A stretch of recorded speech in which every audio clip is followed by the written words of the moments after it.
ថ្ងៃនេះខ្ញុំសូមបង្ហាញអំពីការបណ្ដុះសណ្ដែកងាយស្រួលដែលយើងអាចបណ្ដុះបានញ៉ាំនៅផ្ទះដោយមិនបាច់ទិញគេក៏បានអញ្ចឹងណាព្រោះថាយើងបណ្ដុះខ្លួនឯងទី1វា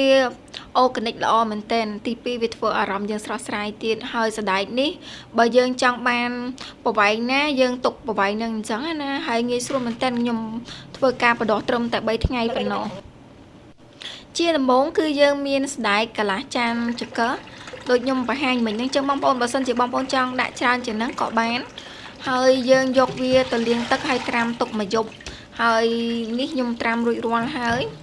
ព្រឹកឡើងក៏ខ្ញុំយកវាមកលាងហើយវាបែកមាត់ចាបប៉ុណ្្នឹងណាបងប្អូនវាបែកមាត់ចាបតិចចឹងណាវាដកប្រឡូកតិចដូចស្រូវអញ្ចឹងព្រោះខ្ញុំបានត្រាំទុកវារយៈពេលមួយយប់អញ្ចឹងណាបងប្អូនឥឡូវយើងលាងសម្អាតវាដើម្បីបំបត្តិក្លិនសណ្ដែកយើងដែលយើងត្រាំទុកវារៀងមានក្លិនអញ្ចឹងយើងលាងទឹកវាឲ្យស្អាតមកហើយយើងមានឧបករណ៍អត់មានអីច្រើនទេគឺយើងមានចណ្ដែកមួយនិងកញ្ច្រែងមួយកញ្ច្រែងបងប្អូនចង់ប្រើកញ្ច្រែងជ័រក៏បានកញ្ច្រែងដែកក៏បានដបទឹកសុទ្ធក៏បានអីក៏បានដែរបងប្អូនអាស្រ័យបងប្អូនមានមិនឲ្យស្មុគស្មាញច្រើនហើយយើងមានកណាត់មួយយើងដាក់អញ្ចឹងមកបងប្អូននេះដូចនៅក្នុងរូបភាពគឺយើងយកសណ្ដែកយើងយកមកក្រាលវារៀងស្ដើងមកហើយសម្រាប់កណាត់នេះគឺយើងដាក់ទឹកវាឲ្យសើមអញ្ចឹងណាបងប្អូនឲ្យវាសើមរៀងជោកអញ្ចឹងទៅហើយយើងពូតវាចេញបន្ទាប់មកគឺយើងដាក់វាបែបនេះហើយយើងយកថង់ខ្មៅគ្របពីលើវាមកជាន់ហើយទុកកន្លែងណាដែលរៀងហប់ដើម្បីឲ្យវាហប់អញ្ចឹងណាបើសិនជាយើងដាក់កសែងមួយជាន់ទៀតឬមួយកណាត់មួយជាន់ទៀតក៏បានដែរដោយសារតែខែនេះក្តៅដែរអញ្ចឹងខ្ញុំដាក់តែថង់មួយទេហើយណាមួយវាជាប្រភេទចន្ដែកអ៊ីណុកអញ្ចឹងវាក៏កាន់កម្ដៅរៀងខ្លាំងដែរឥឡូវពេលព្រឹកខ្ញុំដាក់ពីមុនហ្នឹងគឺព្រឹកឥឡូវពេលថ្ងៃត្រង់ខ្ញុំចាប់ផ្ដើមឲ្យទឹកសណ្ដែកយើងសម្រាប់សណ្ដែកនេះគឺយើងអាចឲ្យទឹកមួយថ្ងៃ3ដងក៏បាន2ដងក៏បានអាស្រ័យទៅលើបងប្អូនមានពេលអញ្ចឹងណាបងប្អូនមានពេលអ្នកខ្លះគាត់ទៅធ្វើការអញ្ចឹងគឺគាត់ឲ្យទឹកសណ្ដែកមួយថ្ងៃតែ2ដងក៏បានដែរព្រឹកល្ងាចអញ្ចឹងទៅងាយមែនតើបងប្អូនការបដោះសណ្ដែកនេះបើបងប្អូនអត់មានពេលក៏យើងអាចបដោះបានដែរមិនបាច់ចាំបាច់ថាឲ្យទឹកអីទៀងពេលពេកក៏បានដែរថាម៉ោងប៉ុន្មានម៉ោងប៉ុណ្ណឹងទេមួយថ្ងៃយើងឲ្យបាន2ដងគឺគ្រប់គ្រាន់ហើយឥឡូវបានមួយថ្ងៃហើយឥឡូវចាំមើលទាំងអស់គ្នាថាសណ្ដែកយើងបានប្រឡូកប៉ុន្មានថ្ងៃទី1បានមួយថ្ងៃគឺថ្ងៃទី1ព្រឹកឡើងខ្ញុំឡើងឲ្យទឹកសណ្ដែកបើកទៅគឺឃើញថាសណ្ដែកយើងគឺលក្ខណៈថាដុះល្អខ្លាំងមែនទែនបងប្អូនបើសិនជាយើងចង់ឲ្យវាចាក់ឬទៅក្រោមយើងអាចប្រើជា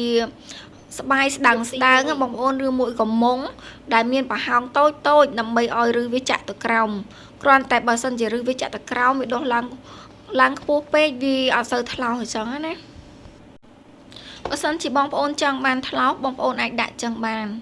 គឺយើងដាក់កណាត់ដែលអត់មានប្រហោងអញ្ចឹងក៏បានដូចគ្នាឬមួយក៏បងប្អូនចង់មើលទៅស្អាតបានវែងបងប្អូនអាចដាក់កណាត់ដែលមានប្រហោងតូចស្បាយស្ដើងស្បាយមុងស្បាយស្ដើងគឺយើងអាចដាក់បានមួយថ្ងៃ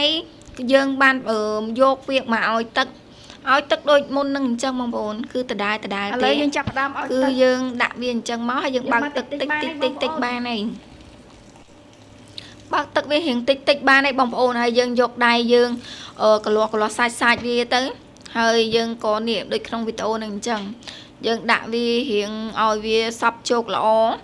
ឲ្យវាបឺតទឹកឲ្យបានល្អបន្តិចហើយយើងចាប់ផ្ដើមធ្វើអញ្ចឹងដដែលហើយធ្វើបែបនេះគឺយើងធ្វើជារៀងរាល់ថ្ងៃមួយថ្ងៃ3ទៅ2ទៅ3ដងបងប្អូនចង់ដាក់2ដងក៏បាន3ដងក៏បានអាស្រ័យទៅបងប្អូនមានពេលវេលាយើងឲ្យទឹកសណ្ដែករួចហើយយើងក៏ដាក់ចណ្ដែកយើងមកហើយយើងដាក់សណ្ដែកកញ្ច្រែងសណ្ដែកយើងដាក់ពីលើអញ្ចឹងណាបងប្អូនហើយយើងរើសមើលទៅថាមានសណ្ដែកណាដែលវាស្អុយវាអីយើងរើសអត់ប្រសិនបើយើងរើសអត់ទេយើងក៏រើសវាបន្ថែមទៀតទៅហើយយើងក៏ចាប់ផ្ដើមធ្វើដូចថ្ងៃដំបូងដូចគ្នាគឺយើងយកវាទៅបិទថង់ច្រកថង់អញ្ចឹងណាបងប្អូននេះថ្ងៃទី2យើងថ្ងៃទី2សាក់មើលទាំងអស់គ្នាថាវាដុះបានប៉ុណ្ណា wow ព្រឹកឡើងយើងត្រូវឲ្យទឹកដូចថ្ងៃទី1ដូចគ្នាយើងចាប់ផ្ដើមបើកមើលឃើញថាសណ្តែកយើងចាប់ផ្ដើមដុះល្អខ្លាំងមែនតើហើយឡើងថ្លោកំអាប់កំាប់ដូចអ្នកបដិសអញ្ចឹងនេះដូចនៅក្នុងរូបនឹងអញ្ចឹងបងប្អូនហើយតាមពិតទៅគឺសណ្តែកនេះគឺសល្អដោយសារតែយើងបិទចិត្តហើយយើងដាក់ថង់ខ្មៅពីលើមួយជាន់ទៀតធ្វើសណ្តែកយើងស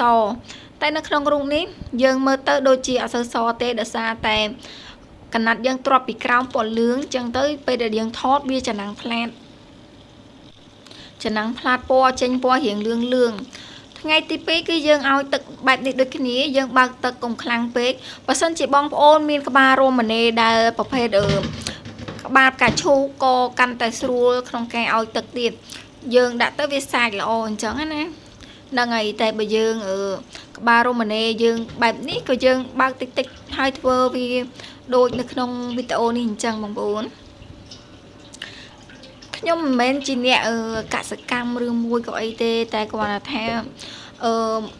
ចេះតិចតួចក៏ចង់ចែករំលែកដល់បងប្អូនណាដែលគាត់អត់ទាន់ចេះអញ្ចឹងគាត់អាចសាកធ្វើបានព្រោះការធ្វើបដោះសណ្តែកនេះគឺយើងអាចយកទៅញ៉ាំបានច្រើនមុខមែនតែនដូចជាយើងញ៉ាំណែមមូឬមួយក៏បបរកាទៀវធ្វើជ្រក់សណ្តែកជ្រក់ទឹកសក់ជលាយជាមួយទឹកសក់ជ្រក់ពមៀនគឺបានទាំងអស់បងប្អូនឃើញថាវាថ្លោសល្អមែនទែនគឺខ្ញុំដូចបញ្ជាក់អញ្ចឹងគឺសម្រាប់ការដាក់ស្បៃពីខាងក្រោមនេះយើងដាក់អត់មានរុនអញ្ចឹងធ្វើឲ្យជើងវាអត់មានអាចចាក់ទៅក្រោមកើបអញ្ចឹងសណ្តែកយើងវាថ្លោសគ្រាន់តែថាវាអត់សូវជាវែងប្រហែលទេតែថ្លោសកំបាប់ល្អមែនទែនយើងឲ្យទឹកសណ្តែករួចហើយយើងក៏ចាប់ផ្ដើមដាក់ដូចថ្ងៃទី1ទី2ដូចគ្នាបងប្អូនហើយខ្ញុំបន្ថែមដាក់ចានគ្របពីលើមួយតង់ទៀតដើម្បីឲ្យវាកុំឲ្យវាដុះឡើងអត់ស្មើគ្នាអញ្ចឹងណាទី1ទី2ឲ្យវាហប់ល្អចាឥឡូវមកដល់ថ្ងៃទី3ហើយថ្ងៃទី3គឺជាថ្ងៃដែលយើងអាចដកយកមកញ៉ាំបានហើយបងប្អូនពួកបងប្អូនអាចទុក4ថ្ងៃក៏បានដូចគ្នាតែខ្ញុំចង់បានត្រឹម3ថ្ងៃនឹងបានទេបងប្អូនព្រោះវានៅខ្ចីល្អវាឡើងកម៉ាប់ហ្មងណាហើយវាថ្លោសល្អខ្ញុំអត់ចង់ឲ្យវារៀងវែងពេកអញ្ចឹងណាថ្ងៃទី3មើលឃើញថាប៉ុណ្ណឹងគឺល្មមខ្ញុំអាចយកមកធ្វើម្ហូបអាហារឬមួយក៏ជ្រក់បានហើយអញ្ចឹងខ្ញុំចាប់ផ្ដើមដកវា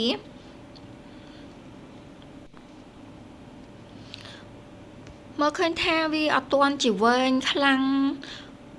ណាស់ណែបងប្អូនក៏ប៉ុន្តែប៉ុណ្ណឹងគឺខ្ញុំល្មមពេញចិត្តខ្ញុំចង់បានប៉ុណ្ណឹងសម្រាប់បងប្អូនណាដែលគាត់ចង់បាន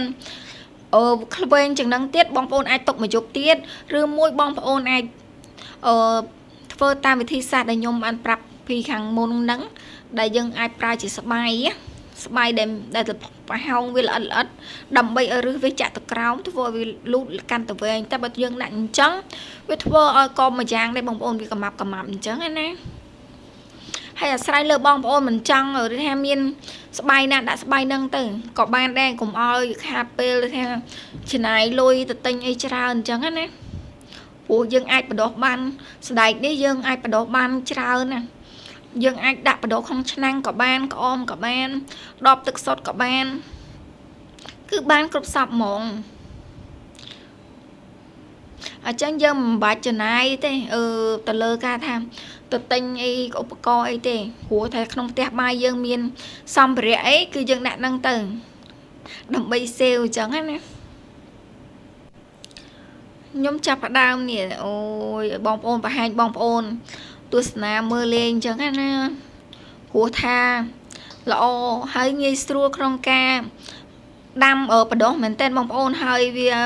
អូកានិកខ្លាំងមែនតើបើសិនជាយើងទិញមកពីផ្សារទិញមកពីអីចឹងទៅយើងខ្លាចគេដាក់ថ្នាំឬមួយអីផ្សេងអញ្ចឹងណាស្រោចទឹកអត់សូវស្អាតឬមួយក៏ដាក់ថ្នាំអីចឹងណាអរគុណ